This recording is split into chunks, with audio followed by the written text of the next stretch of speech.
ತಿಪಟೂರು 6 ವರ್ಷದ ಬಾಲಕಿಗೆ ಬೀದಿ ನಾಯಿ ಕಡಿದು ಸಾವನ್ನಪ್ಪಿರುವ ಘಟನೆ ಕುರಿತು ಶಾಸಕರ ನೇತೃತ್ವದಲ್ಲಿ ತುರ್ತು ಸಭೆಯನ್ನು ನಡೆಸಲಾಗಿದೆ.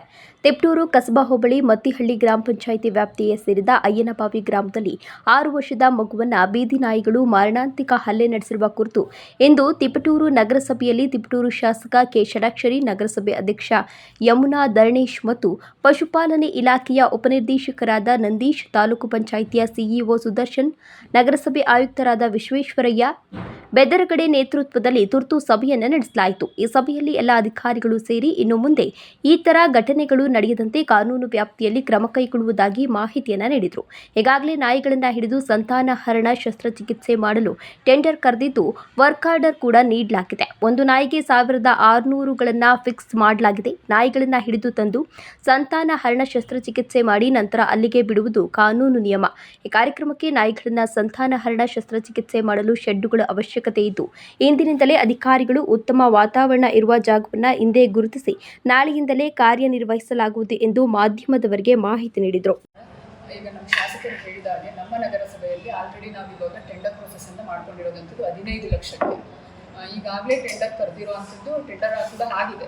ಸೊ ಈಗ ನಾವು ಮಾಡಬೇಕಾಗಿರೋದು ಅವ್ರಿಗೊಂದು ಪರ್ಮನೆಂಟ್ ಸ್ಟ್ರಕ್ಚರ್ನ ಮಾಡ್ಕೊಡ್ಬೇಕಾಗುತ್ತೆ ನಾವು. ಹಾಗಾಗಿ ಆ ಹಂತದಲ್ಲಿ ಇರುವಂಥದ್ದು ನಮ್ಮ ನಗರಸಭೆಯಲ್ಲಿ. ಅದಾದ ನಂತರ ನಾವೇನು ನಾಯಿಗಳನ್ನ ಹಿಡಿದು ಆ್ಯಂಟಿ ರೇಬಿಸ್ ವ್ಯಾಕ್ಸಿನೇಷನ್ ಅನ್ನೋದನ್ನು ಮಾಡಿಸಿ ಆ ನಂತರ ABC ಟ್ರೀಟ್ಮೆಂಟ್, ಸಂತಾನಹರಣ ಟ್ರೀಟ್ಮೆಂಟ್ ಮಾಡಿ 3-4 ದಿನಗಳು ಇಟ್ಕೊಂಡು ಆ ನಂತರ ಅವನ್ನ ತಂದು ಬಿಡುವಂಥದ್ದು ನಮ್ಮ ನಗರಸಭೆಯಿಂದ ಆ ಒಂದು ಕ್ರಮ ಕೈಗೊಳ್ತಾ ಇದ್ದೀವಿ. ಸೊ ಆದಷ್ಟು ಬೇಗ ಅದನ್ನು ಮಾಡಿಸುವಂಥ ವ್ಯವಸ್ಥೆಯನ್ನು ಮಾಡ್ತೀವಿ.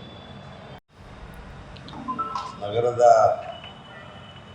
ನಾಗರಿಕರ ಗಮನಕ್ಕೆ ಹಾಗೂ ಗ್ರಾಮೀಣ ಪ್ರದೇಶದ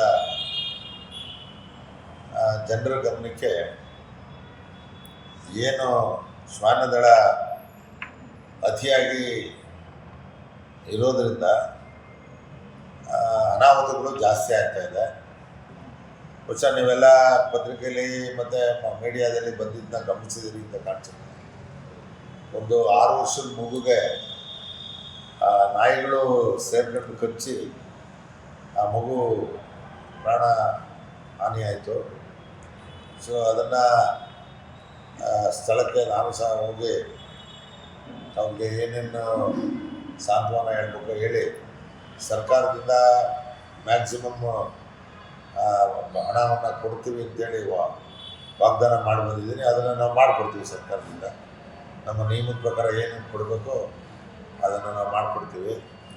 ಅದಕ್ಕೆ ಸಂಬಂಧಪಟ್ಟಂಗೆ ನಾನು ಒಂದು ಪತ್ರಿಕಾ ಸಂದರ್ಶನ ಮಾಡ್ತಕ್ಕಂಥ ಕಾರ್ಯಕ್ರಮವನ್ನು ಅಂದ್ಕೊಂಡು ಅದ್ರ ಮುಖಾಂತರ ಸುಮಾರು ನಮಗಿರೋ ಮಾಹಿತಿ ಪ್ರಕಾರ ನಗರ ಪ್ರದೇಶಕ್ಕೆ ಅಪ್ರಾಕ್ಸಿಮೇಟ್ ಆಗಿ 1500ರಿಂದ 2000 ನಾಯಿಗಳು ಇದೆ. ಗ್ರಾಮೀಣ ಪ್ರದೇಶಕ್ಕೆ ಸುಮಾರು 6000ಕ್ಕೂ ಹೆಚ್ಚು ಪ್ರಾಣಿಗಳಿದ್ದಾವೆ. ಸೊ ಇದಕ್ಕೆ ಏನಾದರೂ ಕಾರ್ಯಕ್ರಮವನ್ನು ಹಾಕಬೇಕು ಅಂತಕ್ಕಂಥ ದೃಷ್ಟಿಯಿಂದ ಸಂತತಿ ಕಂಟ್ರೋಲ್ ಮಾಡೋಕ್ಕೋಸ್ಕರ ಅದಕ್ಕೇನು ಬೇಕೋ ನಮ್ಮ ಇಲಾಖೆಯಿಂದ ಕ್ರಮ ಕೈಗೊಂಡಿದ್ದೀವಿ. ಅದ್ರ ಜೊತೆಗೆ ಈಗ ಅವನ್ನೆಲ್ಲ ಏನು ಪ್ರೊಸೀಜರ್ ಮಾಡಬೇಕಾದ್ರೆ ಅದಕ್ಕೆಲ್ಲ ಒಂದು ನಿಯಮ ಇದೆ.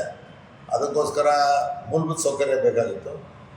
ಅದಕ್ಕೆ ಏನು ಬೇಕೋ ಒಂದು ಗೋಡನನ್ನು ಈಗ ರೂಪಿಸಿದ್ದೀವಿ. ಮತ್ತು ಅದನ್ನು ಯಾವ ರೀತಿ ಪಾಲನೆ ಪೋಷಣೆ ಮಾಡಬೇಕೋ ಸುಮಾರು 5 ದಿನ ಅಥವಾ 7 ದಿನವರೆಗೆ ಅವನ್ನ ಪಾಲನೆ ಪೋಷಣೆ ಮಾಡಿ ಯಾವ ಸ್ಥಳದಲ್ಲಿ ಅವನ್ನ ನಾವು ಬಂಧಿಸಿದ್ವೋ ಪುನಃ ಅದೆಲ್ಲ ಆದ ನಂತರ ಪ್ರೊಸೀಜರ್ ಮುಗಿದ ನಂತರ ಅದೇ ಸ್ಥಳಕ್ಕೆ ಬಿಡಬೇಕು ಅಂತಕ್ಕಂಥ ಒಂದು ಸರ್ಕಾರದ ಆದೇಶ ಇರೋದ್ರಿಂದ ಇವತ್ತು ಪತ್ರಿಕಾ ಸಂದರ್ಶನದಲ್ಲಿ ಮಾಹಿತಿಯನ್ನು ಕೊಟ್ಟಿದ್ದೇನೆ. ಮತ್ತು ನಮ್ಮ ನಗರಸಭೆಯಲ್ಲಿ ಸಭೆ ಕರೆದು ನಮ್ಮ ಅಧ್ಯಕ್ಷರು ಸಹ ಅದರಲ್ಲಿ ಭಾಗವಹಿಸಿದರು. ಸರ್ಕಾರದ ಮತ್ತು ನಗರಸಭೆ ವತಿಯಿಂದ ಏನೇನು ಮಾಡಲಿಕ್ಕೆ ಸಾಧ್ಯ ಇದೆಯೋ ಅದನ್ನು ಮಾಡ್ತೀವಿ ಅಂತಕ್ಕಂಥ ಮಾತನ್ನು ಈ ಸಂದರ್ಭದಲ್ಲಿ ಹೇಳ್ತಾ ಇದ್ದೀನಿ. ಮತ್ತು ಸಾರ್ವಜನಿಕರಿಗೆ ಮನವಿ ಮಾಡ್ತೀನಿ, ದಯಮಾಡಿ ನೀವು ಸ್ವಂತ ಸಾಕಿದ ನಾಯಿಗಳನ್ನ ನಿಮ್ಮ ಹದ್ಬಸ್ನಲ್ಲಿ ಇಟ್ಕೊಳ್ಳಿ. ಬೀದಿ ನಾಯಿಗಳಿಗೆ ನೀವು ನಿಮ್ಮಲ್ಲಿ ಉಳಿದಂಥ ಆಹಾರನ ಆ ಬೀದಿಲೇ ಹಾಕ್ಬಿಡ್ತೀರಿ. ಎಲ್ಲ ಸೇರ್ಕೊಂಡವೆ ಅಲ್ಲಿ ಒಂದು ಕಚ್ಚಾಡ್ತವೆ. ಓಡಾಡ್ತಕ್ಕಂಥ ಜನರಿಗೆ ತುಂಬ ಅನಾನುಕೂಲ ಆಗ್ತದೆ. ನನಗೆ ಬಂದಿರೋ ಮಾಹಿತಿ ಪ್ರಕಾರ ಮಕ್ಕಳು ಓಡಾಡ್ತಕ್ಕಂಥದ್ರಿಂದ ಕೆಲವರಿಗೆ